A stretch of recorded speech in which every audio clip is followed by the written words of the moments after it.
Imagina. Imagina. Cada libro es un viaje sin límites. Temporada de libros. Coleccionamos historias.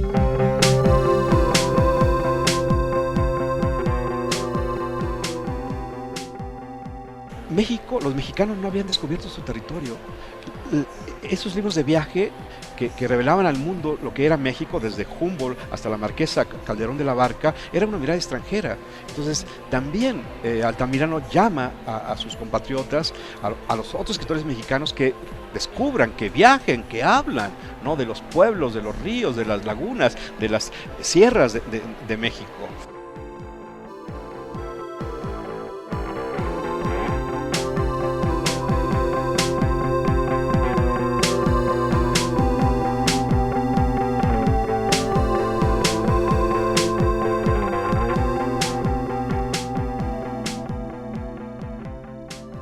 Bienvenidas, bienvenidos a Temporada de Libros. Qué gusto encontrarnos de nueva cuenta alrededor de la literatura.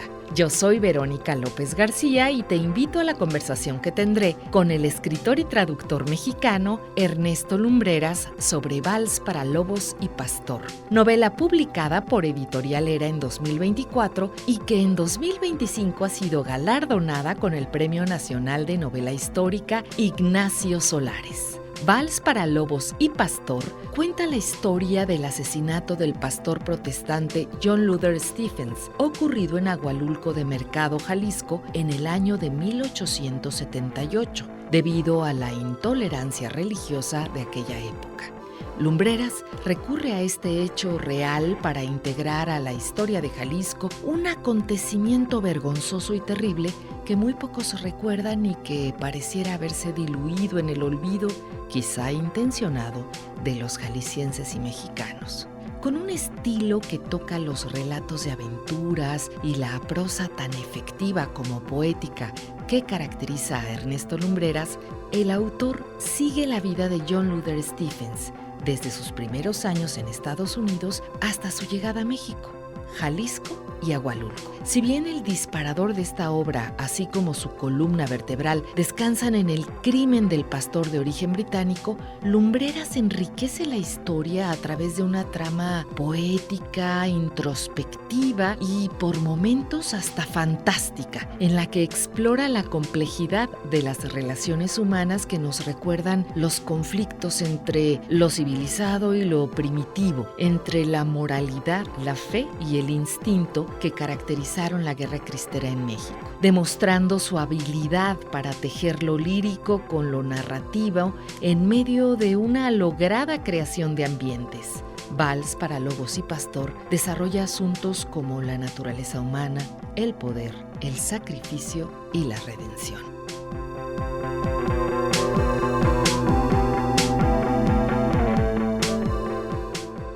El poeta, traductor y ensayista Ernesto Lumbreras nació en Agualulco de Mercado, Jalisco, en 1966. Ha sido director del Centro de las Artes de San Agustín en Etla, Oaxaca, coordinador de la colección literaria El Pez en el Agua de Difusión Cultural de la UNAM. Además, ha sido editor del sello Aldus y traductor de autores como Gesualdo Bufalino, Chiara Carrer y al propio Dante.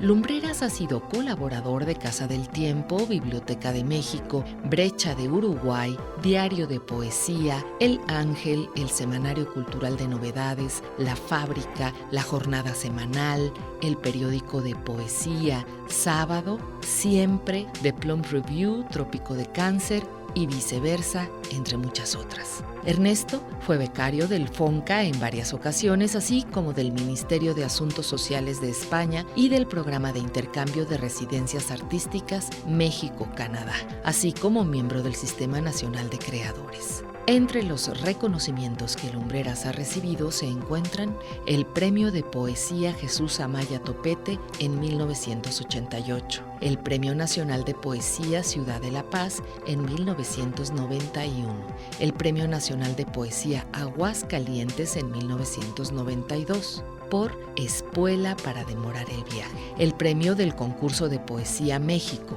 Tierra de Imágenes, el premio Bellas Artes de ensayo literario Malcolm Lowry en 2013 por Oro líquido en cuenco de obsidiana, el premio internacional de ensayo siglo XXI en 2014 por La mano siniestra de José Clemente Orozco, el premio Mazatlán de literatura 2019 y el premio iberoamericano Ramón López Velarde en 2021 por Un acueducto infinitesimal.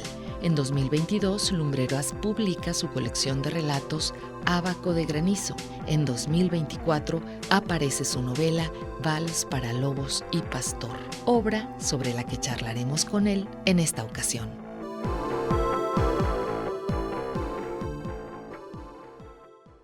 Coleccionamos historias.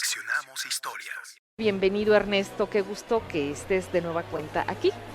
Pues un gusto, Verónica, estar aquí. Oye, pues maravilloso de nueva cuenta leerte, se la pasa uno muy bien haciéndolo, y más cuando se trata de este giro que le das a tu escritura. Yo soy lectora de tu poesía, bueno, soy lectora de tu trabajo en general, tus ensayos, así como esta novela, pues hablan también de un trabajo de investigación muy formal y muy serio. Esta novela tiene, créanlo, auditorio, mucho de todo. Aquí está en dosis controladas, un montón de elementos de la escritura literaria en general y de la tuya en lo particular, Ernesto. Pues hablemos del disparador, que es la historia, que es el personaje histórico. ¿Cómo llega a ti el saber de un pastor que llega a finales de 1800 a Jalisco, llega a Guadalajara para instalarse, en teoría definitivamente, en Agualulco de Mercado, a trabajar con una comunidad de una feligresía de la iglesia, ayúdame, congregacional. Ajá. Una iglesia cristiana congregacional proveniente de California, pero venía todavía de más lejos John Stevens. ¿Cómo llegas a esta historia? ¿Qué tan cercana está hoy en la memoria de los habitantes de Agualulco? A ver, platica. Sí, el detonante, me gusta esa palabra que utilizas, surge de un episodio documentado en los periódicos de la época, un episodio que aconteció en mi pueblo natal, en Agualulco de Mercado, hace 151 años, siglo y medio. Un suceso que extrañamente, antes de la novela y antes de un documento histórico que publicamos en Agualulco, yo creo que el 95% de mis paisanos y de mis paisanas no tenía la menor idea, ¿no? Llama la atención porque ahora nos va a contar y es tremendo. Hace 151 años, como refieres, llega un joven pastor llamado John Stephens, nacido en Gales, Swansea, Gales, el mismo pueblo que dio la bienvenida, la luz y el aire al poeta Dylan Thomas. Llega a fundar, ¿no?, a mi pueblo, a Agualulco, el templo de la iglesia congregacional, ¿no? Está poco tiempo ahí, llega en noviembre del 73 y en marzo, una madrugada feroz, el lunes 2 de marzo de aquel año, de 1874, una turba envilecida de fanatismo y alcohol de católicos entra a la fuerza a su casa y lo mata. También se llevan esa turba la vida de un converso, del señor Jesús Isla. Este acontecimiento me llega un poco al azar, ¿no? Revisando periódicos en la hemeroteca, aquí muy cerquita, me topo. Creo que andaba husmeando el tema de la cristiada. Me doy cuenta cómo se cruzan, ¿no? Claro. En otros momentos, la misma intolerancia, la sed de fanatismo. Entonces, viendo un periódico del 26, me parece, encuentro primera plana, noticia, más o menos la cabeza es la siguiente: gobierno de Estados Unidos sigue reclamando al gobierno mexicano la indemnización por el asesinato del pastor John Stephen, acaecido la fecha en Agualulco. Me voy para atrás, claro, ¿no? Tendría 30 años, no sabía cómo lo iba a abordar. me preparé de algún modo vitalmente, literariamente, y acercándose esta fecha, los 150 años, me di a la tarea primero de reunir un documento histórico que se llamó El crimen del pastor Stephen, donde compilamos las tres versiones, la versión de su iglesia, la versión del gobierno mexicano y la defensa que se hizo del cura católico, que aparece como personaje, el cura Victorio Reynoso, que en su momento fue acusado de ser el autor intelectual de este linchamiento. Tremenda historia ya revelada aquí, el corazón del relato, qué pasó con este pastor congregacionista, pero no es una novela que hable, que se concentre en el crimen, sino en quién era este personaje, de dónde venía y cómo él mismo es un converso. Temporada de libros. Literatura que llega A tus oídos. A tus oídos. Volvemos. Quédate conmigo aquí, en Temporada de Libros.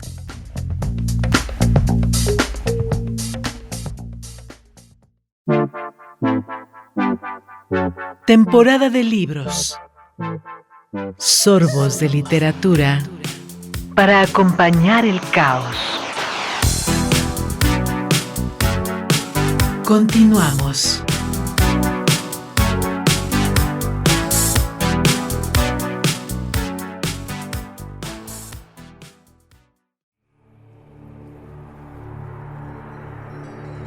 En la caverna de fundición del difunto Jeff Zimmerman se improvisaron un quirófano y un hospital. Allí, Merlín y Kofi, el joven curandero congolés, cosieron nervios, venas y tendones, soldaron huesos, hicieron transfusiones de sangre, untaron aceites y cataplasmas, dieron de beber elixires y pócimas a John Stephens. El enfermo apenas si presentía lo que le estaba pasando. En absoluto sabía dónde y con quién se encontraba en medio de aquella penumbra. Por algunos minutos, ciertas noches de fiebre altísima, sus ojos se abrían desbordados y levantaban precipitadamente un inventario de rostros y objetos imposibles. En el interior de la cueva, los días y las semanas transcurrieron veloces como el desplazamiento mismo de las hadas, remitidas a todos los rincones del planeta para traer la materia prima de ciertos remedios, las esporas de un hongo que brota un solo día en las montañas del Tíbet, las antenas de un escarabajo ciego y hermafrodita del Alto Orinoco, o la resina de la araucaria que sangra en las noches de eclipse en la isla Chiloé.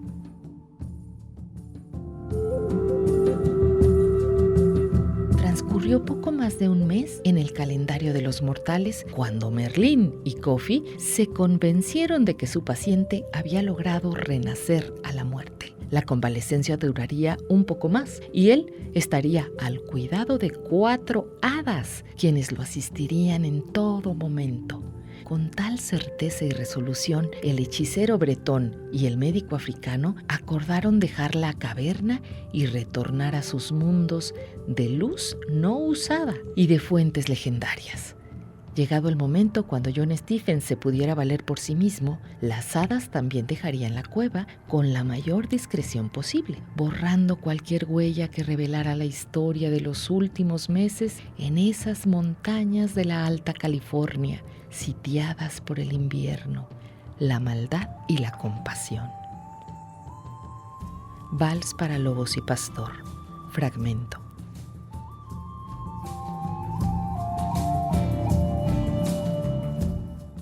Estamos conversando con el autor y traductor mexicano Ernesto Lumbreras. Gracias por seguir con nosotros, estamos en Temporada de Libros, bien acompañados porque nos acompaña Ernesto Lumbreras con su novela Vals para lobos y pastor. Nos fuimos al corte hablando de John Stephens, el protagonista de este relato que si bien hemos revelado el motivo que te impulsó a escribir, ¿no? Un crimen ocurrido en Agualulco de Mercado hace 151 años.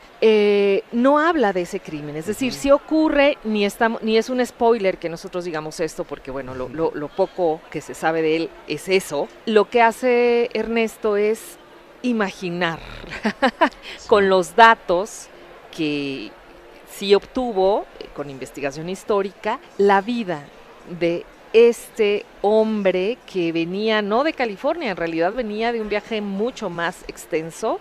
Estamos hablando de Gales. Ahora sí, descubres azarosamente a este personaje, decides seguirle la pista y son pocos datos los que encuentras. Cuéntanos de ellos y cómo fueron o no la columna vertebral de tu edificio.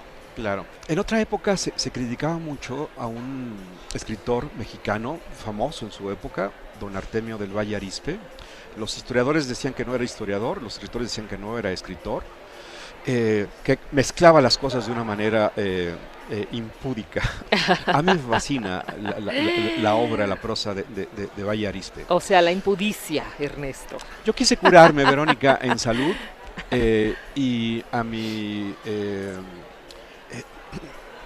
modesto trabajo como microhistoriador, dediqué este libro que publicamos en Agualulco con los Cuadernos de la Parota, El crimen del pastor Stephens, donde acomodo las piezas, ¿no?, que documentalmente nos hablan de la vida, de la procedencia, de la formación espiritual religiosa de John Stephens y de su fatal encrucijada en Jalisco y sobre todo en Agualulco. Se publica este libro, se presenta en Agualulco como una especie de expiación, se presenta el mero día, 150 años después, el 2 de marzo, que el año pasado cayó en sábado, pero ya tenía planes con la novela. Como no sabía, algunos espacios en blanco que la historia no documentó de este galés que queda huérfano de padre, ese dato sí lo tenía, pero ¿en qué momento hace la travesía atlántica? ¿En qué ciudad norteamericana pasa su infancia? Muy posiblemente en Nueva York, muy posiblemente en Boston, pero eso me daba, ¿no?, libertad, licencia para imaginar la infancia, la adolescencia y la primera juventud de John Stephens. Y aquí, por supuesto, la invención, la libertad de la imaginación del novelista que pretendía de cubrir esos vacíos, esos limbos en la vida, la breve vida de John Stephens, de 27 años, pues me serví con la cuchara grande y da lugar a esta novela que sí puede ser novela histórica, que sí es novela de aventura, que sí es novela de iniciación, ¿no?, que sí es también un western, porque la novela de algún modo se sitúa, Terence, ¿no?, es un super western. En la atmósfera, en el kit de la aventura, del heroísmo. Tiene diálogos, por supuesto, con la épica cinematográfica, ¿no?, la épica norteamericana del cine del viejo oeste. Entonces, sí, cierto lo que dices, la columna vertebral son estos episodios documentados, ¿no? El nacimiento de John Stephens, su formación en San Francisco y su viaje a México, su asentamiento en un primer momento en Guadalajara, donde ya había una avanzada de colegas de la iglesia congregacional, y su salto al vacío, su salto a la noche más terrible de la condición humana, a mi pueblo, Agualulco. Pues el personaje es un héroe, es un aventurero, es un joven que claramente podría protagonizar una película de western, decimos, pero sobre todo es un personaje muy cercano, desde mi lectura, pues a los clásicos de la literatura universal, a los clásicos de la aventura. Es una gran historia de aventuras porque llegar en esa época, Estamos hablando de 1800, en la mitad de 1800, atravesar el Atlántico, lo que suponía, y luego atravesar el territorio de Estados Unidos, ¿no? Todo esto que tenemos en la cabeza, no solo a través de Hollywood, sino también a través de la literatura, de lo que suponía de verdad enfrentarse a las montañas, el desierto, todos estos territorios tan agrestes, tan distintos, habitados por toda la violencia de los nuevos vecinos, por el agravio y la sed de venganza de los habitantes nativos, en fin. Todo esto está en esta novela, todo esto está, y está la juventud de cualquier, que la encontramos siempre pujante, imaginando cosas nuevas, distintas, y tiene algo en particular desde el principio este personaje. Este personaje imagina mucho, ¿no? Es un personaje claramente echado para adelante, que todo el arrojo que necesitas un protagonista, pero también es un sujeto abierto a la imaginación, y tú lo pones, wow, sí, en lugares perfectos, en caldos de cultivo para eso. Háblanos de estos otros espacios en donde lo ubicas en este recorrido tan grande. Sí, pues la novela comienza en Gales, se hace esta travesía, por supuesto tempestuosa, hacen una breve parada, una especie de anticipo al mundo hispánico en La Habana, para posteriormente instalarse en Nueva Orleans,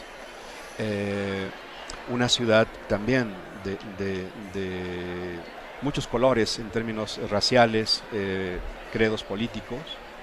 En algún momento, pero creo que ya era un exceso, el niño John Stephens se encontraba con Benito Juárez, que Benito Juárez está más o menos en esa época exiliado por Santana en 1852, pero cuando vi que Yuri Herrera había publicado su novela con este tema, dije, creo que ya, o sea, voy a guardarme esta exquisitez histórica, y los anticipos con lo mexicano lo voy a agudizar, ¿no? Con el maestro, el Mr. Gibbon, que veterano de la guerra contra México, y posteriormente, bueno, sus encuentros ya en California, ¿no? Con la sombra de los mexicanos derrotados en aquel territorio. Y sí, efectivamente cruzan Estados Unidos ante la amenaza de la guerra civil norteamericana, ante las noticias de un futuro áureo. La fiebre de oro está en su mejor momento. Entonces, seducidos por esa utopía, deciden ir en compañía de su madre y su padrastro, un personaje para mí muy entrañable por lo que representa desde mi autobiografía. Van a California, a Petaluma, y luego en las montañas de California y Oregon tendrá una temporada de gambusino. Y ahí, bueno, ya es otra historia, donde sí, la fantasía es piedra angular para que la novela no solamente o se desmarque de las condicionantes de la novela histórica y sea eso, una novela muy siglo XIX, muy La isla del tesoro de Robert Louis Stevenson, o de las aventuras de Pinocchio, de Collodi, o de una novela que me gustó muchísimo, Verónica, que es El mandarín, de esa de Queiroz, que es también novela de viaje, ¿no? Y también la literatura estadounidense. Mark Twain. O sea, Mark Twain, estamos aparte, es el mismo escenario, o sea, estamos al sur, estamos en los estos vapores del Mississippi, ¿no? Atravesando estas áreas pantanosas, esclavistas, ¿no? En las que nuestro personaje, este próximo pastor, tiene también unas crisis místicas, sí, ¿no? Sí, por eso también me gusta hablar de que es una novela de iniciación. Sí, claro. Muy en esas novelas que escribió Thomas Mann o que escribió Hermann Hesse, ¿no? Sí lo es, sí lo es. Y ante todo es la aventura. Cuando uno dice, bueno, ya va a llegar, o sea, ¿cómo ¿cómo va a llegar a México? Ujú. Y desde Nehualulco, o sea, ¿en qué momento, qué va a pasar con esta persona si estamos tan lejos, Sí. ¿no? En una época en la que pues la movilidad era tremendamente complicada, Ujú. ¿no? Y lo hace llegar con una serie de licencias, ya hablamos, que llegan incluso hasta la fantasía. Temporada de libros. Temporada de libros. Coleccionamos historias. Volvemos. Quédate con nosotros. Estamos conversando con el escritor y traductor mexicano Ernesto Lumbreras. Voces de la literatura en nuestra lengua. En nuestra lengua. Temporada de libros. Temporada de libros. Continuamos. Estamos conversando con el autor y traductor mexicano Ernesto Lumbrera.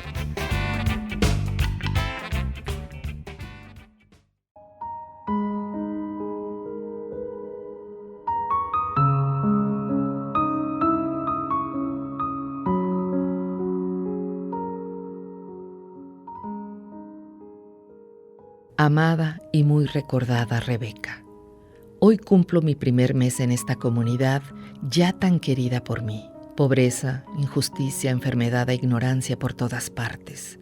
1 de cada 10 niños padece bocio en el cuello, una enfermedad que atrofia esa parte del cuerpo. Por esta razón, los pueblos vecinos llaman a los pobladores de aquí buchones.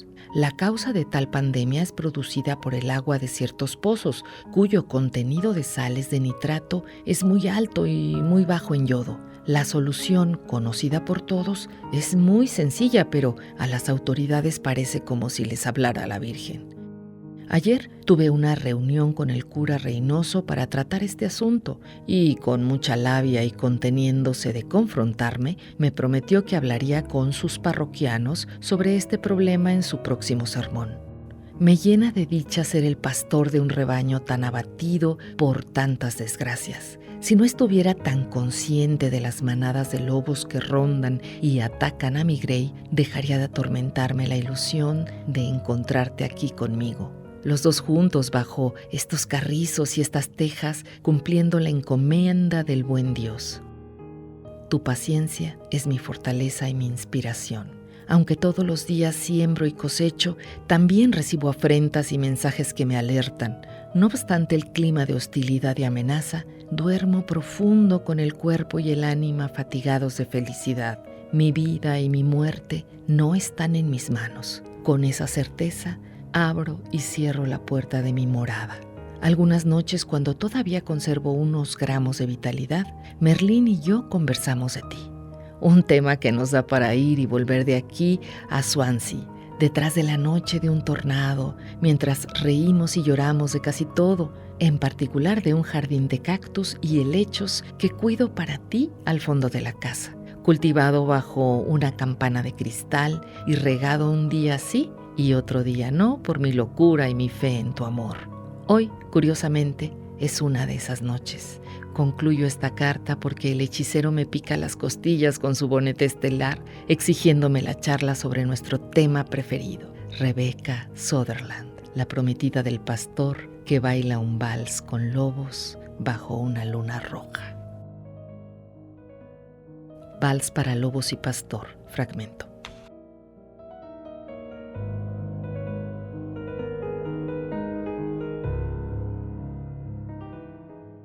Temporada de libros. Coleccionamos historias.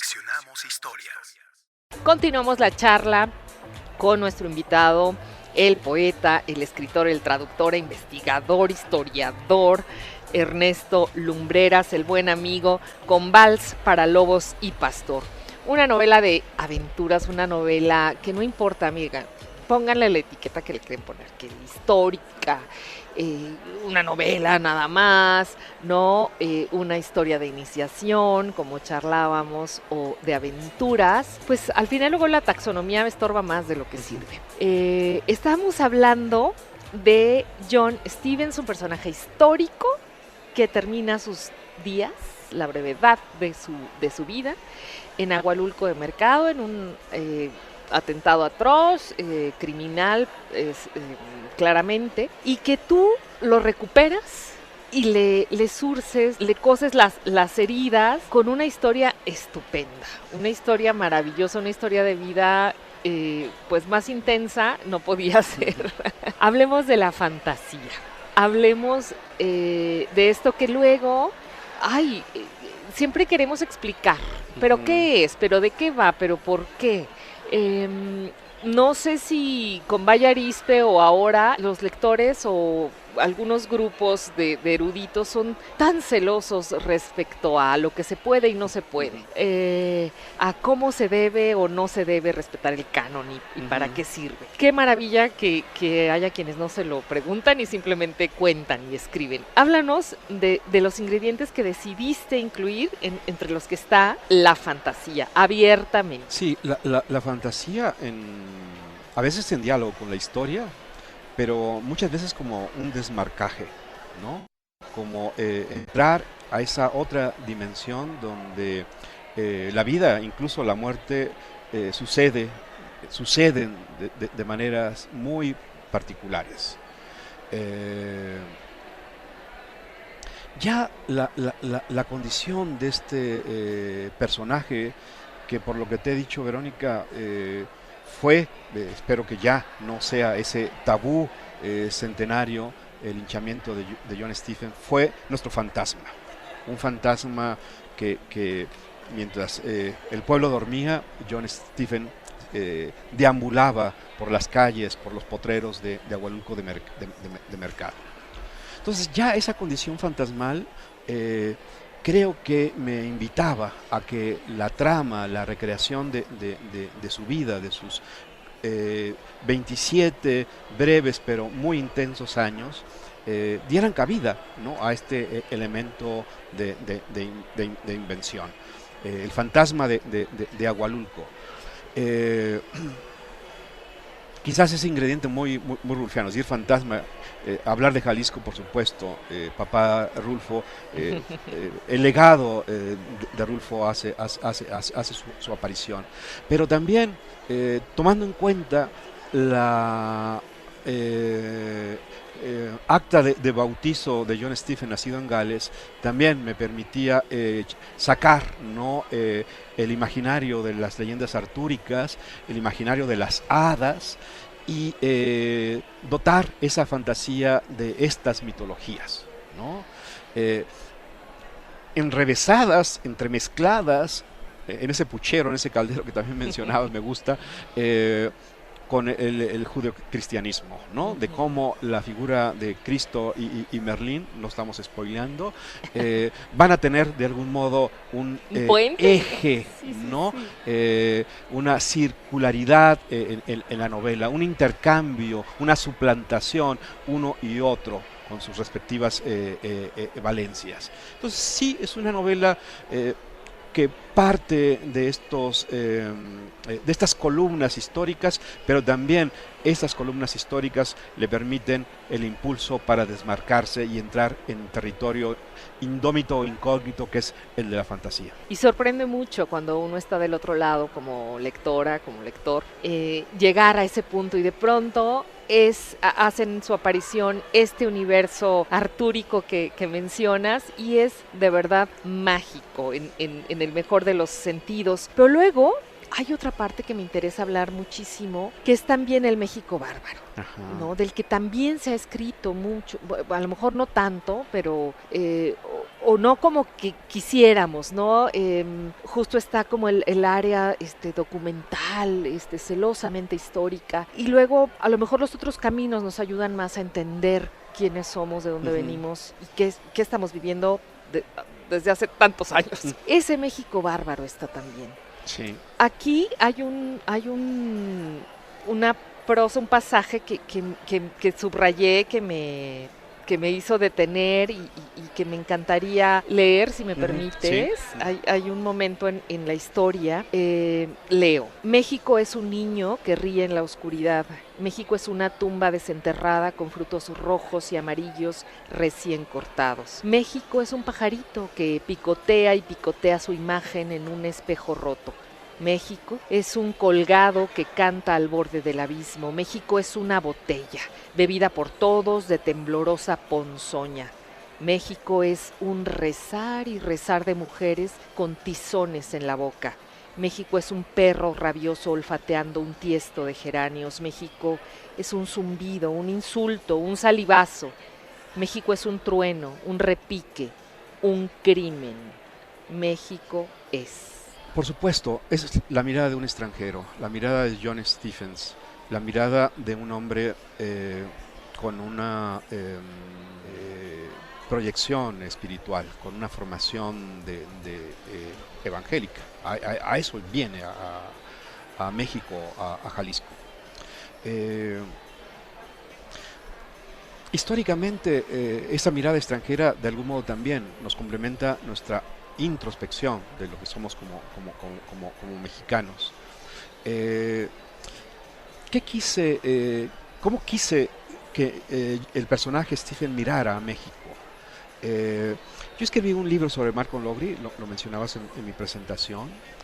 Cuando escribo este libro de Malcolm Lowry, pues me tengo que enterar de otras miradas, la mirada de Lawrence, la mirada de Graham Greene, la mirada de viajeros del siglo XIX, y de algún modo la que más me conmueve, me convence en su profundidad es la de Malcolm Lowry, ¿no? Que va más allá del color local, que sabe leer ese México profundo, que sabe leer desde la simbología. Tiene esa mirada de borracho, profética, de poeta, que en Bajo el Volcán, por algo Bajo el Volcán es Bajo el Volcán. Entonces, creo que algo hay de esa mirada de John Stephen en la mirada de Malcolm Lowry, para poner un referente literario, ¿no? que sí lo conocí, que sí me convence y me conmueve la mirada de Malcolm Lowry, especialmente en sus conversaciones con los borrachos y con los niños, ¿no? Que son los más sinceros, los más inocentes. Y también los criminales. Exacto, sí, sí, ¿no? sí. Ajá, ajá. Hay un elemento, el alcohol, que se convierte en un personaje en este crimen en particular, ¿no? En el de Stephens. Pues la guerra cristera también es otra vena en el relato, en Vals para Lobos y Pastor. Estamos la guerra de Reforma, estamos en esta lucha de fe que a lo mejor nos hace entender lo que pasó, y que tampoco es un caso único. Sabemos que tenemos historias terribles de estos linchamientos, ¿no? Que además eran cristianos también, ya no hablemos de que si tenían otra deidad, ¿no? Si eran una religión de dónde o cómo. Hay este otro contexto que me gustaría que nos hablaras un poco. Sí, es el México de la República Restaurada. El Partido Conservador, junto con la Iglesia, se jugaron sus cartas al todo por el imperio de Maximiliano. Fueron derrotados en el Cerro de las Campanas, y los liberales se proponen llevar a la práctica la Constitución del 57 y las leyes de reforma, ¿no? Hay las condiciones, creen los liberales, para que iglesias de otras latitudes lleguen al territorio mexicano y cumplan con todas las garantías su labor evangélica. Y varias aceptan el reto y el riesgo, ¿no? Vienen aquí a Guadalajara, sabiendo que Guadalajara históricamente es una comunidad conservadora, ¿no? Con una cultura católica muy arraigada, pero aquí les va muy bien, porque la gobiernan liberales encumbrados, Ignacio L. Vallarta, el general Ramón Corona, que sí tienen sus desencuentros, sus agresiones con la comunidad católica, pero les va muy bien. Y esa confianza les lleva a decir que vamos a ampliar el radio de acción, y van a algunos pueblos, ¿no? Agualuco se había caracterizado por ser un pueblo liberal, ¿no? Pero creo que se estaba también contaminando de otros intereses, no solamente el tema religioso, el tema económico. Y lo mencionas en la novela. Lo menciono ligeramente, Sí. porque en ese momento que llega John Stephen a Hualulco, la comunidad indígena ya puede disponer de sus tierras, que por 300 años la iglesia se las administró. Entonces los hacendados del entorno se soban las manos diciendo, bueno, vamos por esto, ¿no?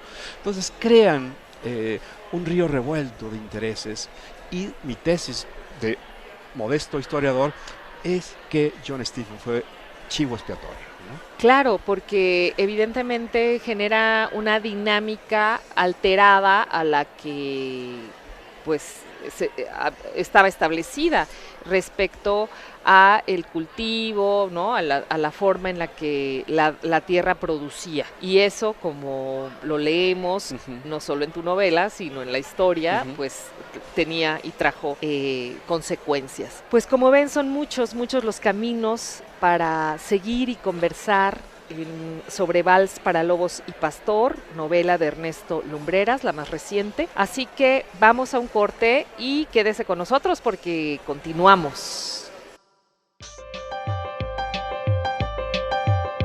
Temporada de libros. Lecturas bajo la lluvia. Volvemos. Vamos a un corte y regresamos a la charla con el escritor Ernesto Lumbreras.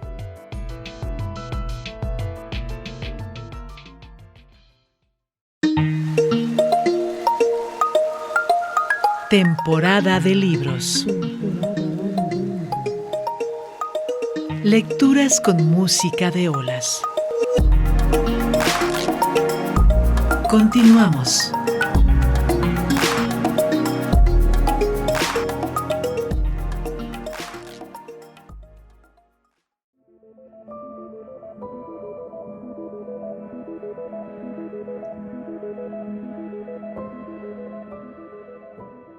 Derrotado en el Atlántico por una tormenta filibustera, mi padre desapareció de nuestras vidas. Huelga decir con humor de velorio, intempestivamente. El buen hombre transportaba cobre de los minerales de Cuba, 3 o hasta 4 viajes al año, cuyo destino final eran los talleres de Hafod, donde se fabricaban las tuberías y los grifos de toda Inglaterra.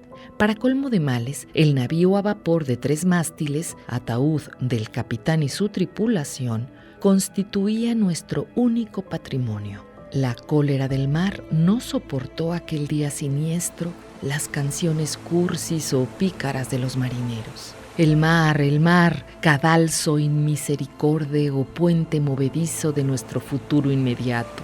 El mar que está siempre recomenzando con sus botas de espuma y sus funerales de tinta de calamar. Para hacerse de tal embarcación, mi padre había hipotecado la casa, la granja y los acres de pastoreo que su familia heredó por varias generaciones. Confirmado su naufragio con el hallazgo de restos de la nave en una isla portuguesa, los acreedores hicieron su aparición triunfal. Carroñeros atracándose con el manjar de una oveja arrastrada por la corriente de un río indómito. Esos adoradores de Midas recobraron el crédito y los intereses, llevándose prácticamente todo, hasta la cucharilla de plata con la que me alimentaron mis mayores durante los primeros años. Pero su voracidad pretendía llevarse a la bolsa otros bienes y otras prendas más íntimas. Ante tal encrucijada, nuestra única escapatoria fue volver al mar del llorado naufragio. América, la tierra fértil y hospitalaria de una nueva Jerusalén, se vislumbraba como el añorado refugio frente a las hordas de vileza e infortunio. Vals para Lobos y Pastor. Fragmento.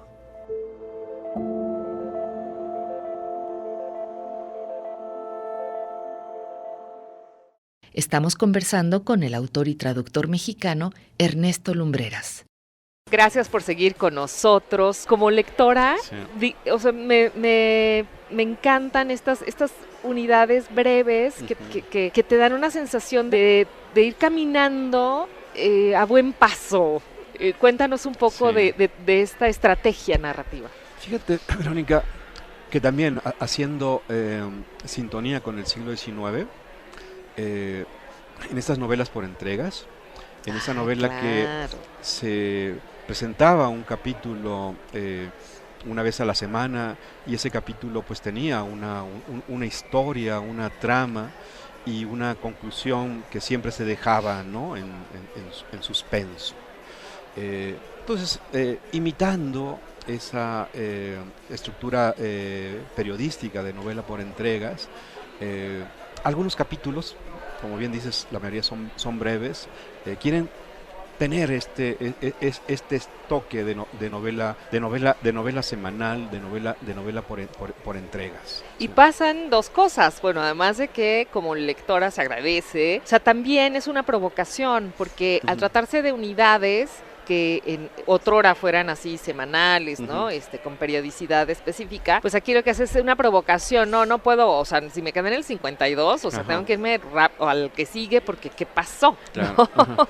¿Qué va a pasar con Sí. este personaje? ¿Qué va a pasar con este momento que están atravesando? Ya hablábamos de México, de ese México bárbaro visto en la literatura por muchos autores y su vigencia, Ujú. ¿no? Y luego en esta parte en donde ya tu personaje Stevens ya llega a territorio jalisciense, llega a Guadalajara, pues hay un montón de referencias súper interesantes para quienes somos de este pueblote. Sí, sí. Y me gustaría que nos hablaras de también la imaginación, las licencias que tuviste, el degollado, tus amores Claro, claro. Ujú. comprobables Sí, con sí. Dante ¿no? Y Fresco. Platiquemos. Sí.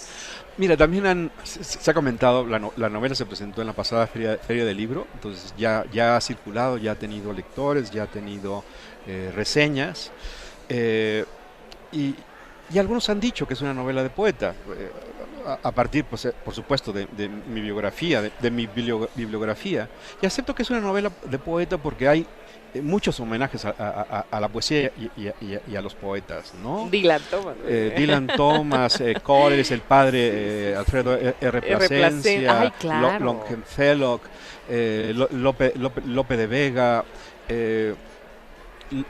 La iniciación a la lectura, de algún modo, también es de carácter autobiográfico, ¿no? La formación como lector de John Stephens, ¿no? Ay, sí, el personaje lee todo el tiempo, consigue libros de las maneras más inesperadas que ustedes imaginen y lee, Sí.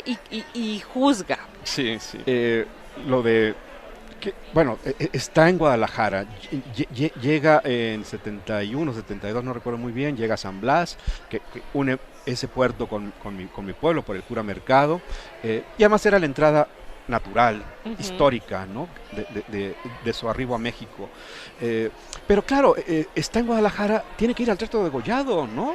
Entonces, ubico qué función se dio más o menos en los meses que está John Stephens, y lo hago ir al Teatro de Degollado y, por supuesto, admirarse del Limbo de Dante que está ahí. Entonces sí, por supuesto, es una debilidad mía que no me la quise ahorrar, ¿no? En el trasfondo histórico de John Stephens en Guadalajara. Es que ese pasaje, esa estancia, tiene que ver no solo con edificios tan emblemáticos y arraigados como el Degollado, la propia catedral con la que adivina. La penitenciaría de Escobedo. La penitenciaría de Escobedo, claro. Ajá. Sino también con el espíritu tapatío. Ujú. Ahí también te pones tus acentos, Ernesto, Sí, respecto a la gente. Mira, esos años 70 del siglo XIX, también la cultura Jalisco, la cultura de la Iglesia Católica era de avanzada. El padre Agustín de la Rosa, que de algún modo era el interlocutor polemista con esta iglesia congregacional, de debate teológico de altura, ¿no?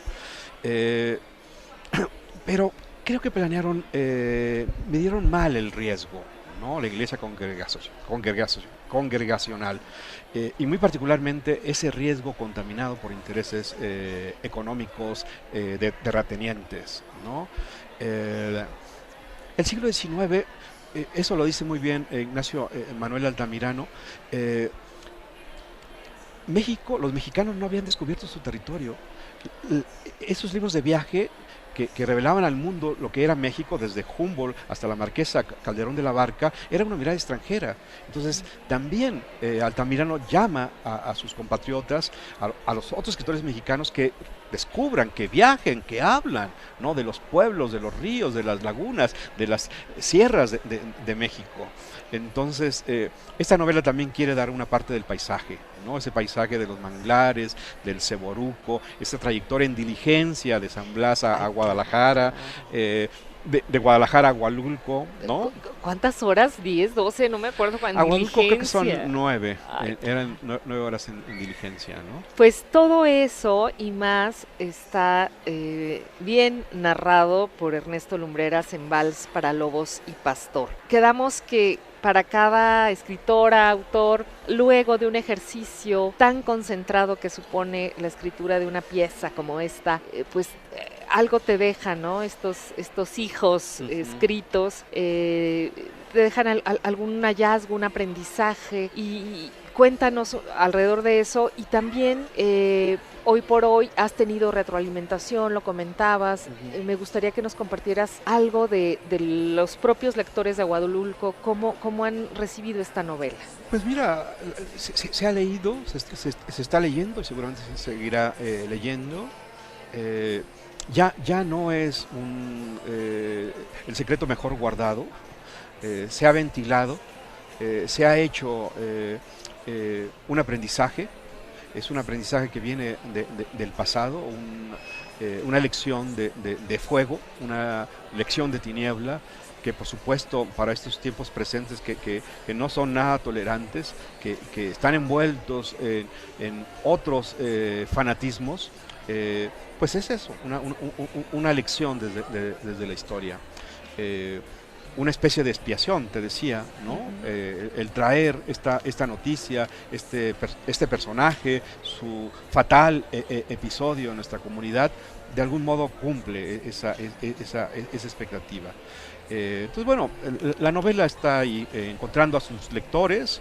Me han hablado, lo platicábamos antes de comenzar el programa, de que es una novela muy visual, muy filmable. Completamente, Entonces, si por aquí nos escucha un productor, pues materia abierta. Léanlo, de verdad, quienes les gusta adaptar y están pensando el cine también desde los puentes con la literatura, aquí tienen un material valiosísimo. Pues mil gracias, Ernesto Lumbreras, por platicar de nueva cuenta con nosotros aquí en Temporada de Libros, por traernos historias nuevas, distintas, frescas y a la vez tan nuestras, ¿no? Que nos hacen voltear desde nuestro ombligo a entender este mundo, a entender al otro y a ver también desde otros filtros la violencia, porque también para eso se lee, claro, ¿no? Claro. Para tratar de comprender, si es posible, pues algunos de los hilos que la mueven y si participamos o no, claro, de ellos. Mil gracias, Ernesto. Un placer siempre, Verónica, conversar contigo.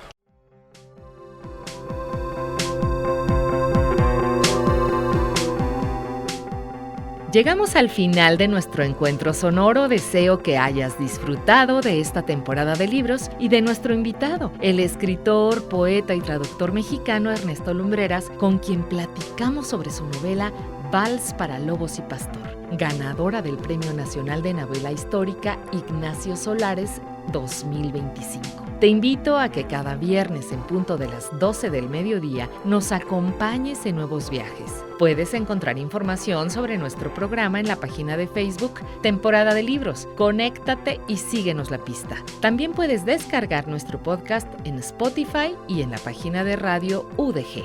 A mí me encuentras en Instagram como veronica.pres con doble S. Soy Verónica López García y te deseo un gran día y mejores lecturas.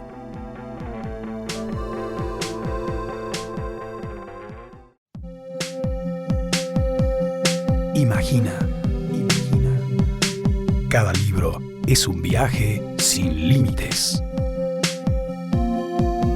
Temporada de libros. Coleccionamos historias. Gracias por tu escucha.